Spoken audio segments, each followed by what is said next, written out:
ધર્મનો મોટો રહસ્યમય દાખલો તે ત્રીજા દિવસનું પુનરુત્થાન, એટલે કે સમસ્યા પછી પ્રકાશ આવે આવે ને આવે. પણ એનાથી હું તૈયાર થઉં છું. એ તૈયાર થવા માટે તમારે તમારી જાતને આપવી પડે છે અને ફેસ કરવું પડે છે. ફેસ કરવું પડે છે જેની આપણે તૈયારી નથી. આપણું કાઠું મજબૂત કરવું પડે. કઈ રીતે કરવું પડે? ઊંચી મુશ્કેલી છે.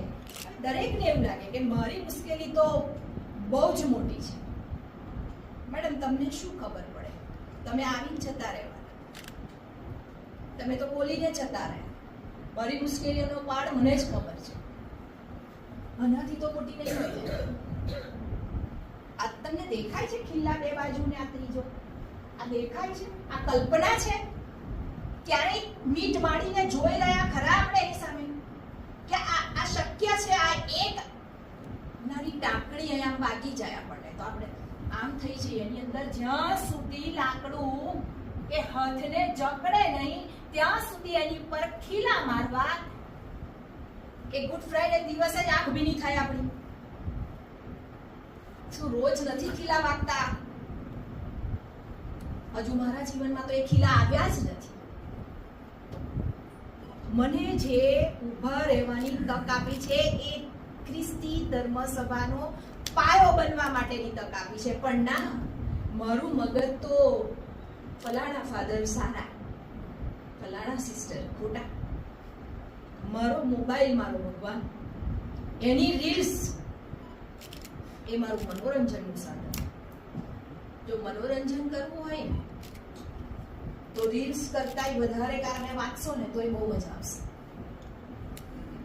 આ કેવી રીતે શક્ય બન્યું હશે એમ પ્રશ્ન થશે.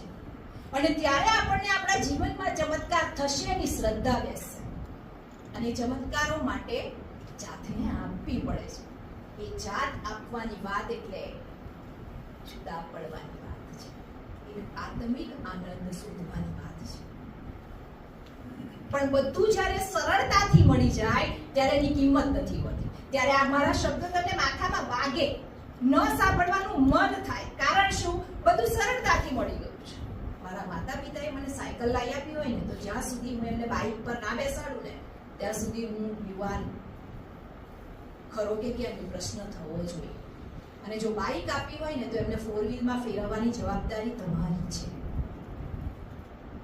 પણ હજુય જો આવા સેમિનાર યોજાયા હોય અને છતાંય મને ઉછાંચરા કરવાની જ હજુ આદત હોય તો મારો યુવાન સાચી દિશામાં નથી.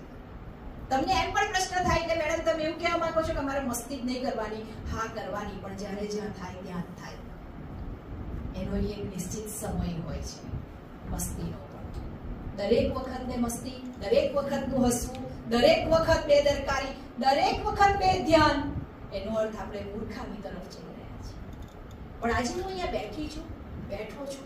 મને નક્કી કરવાનું છે કે મારે મારા ધ્યેયમાં કઈ રીતે વળગી રહેવું અને તે પણ આને છોડ્યા વગર.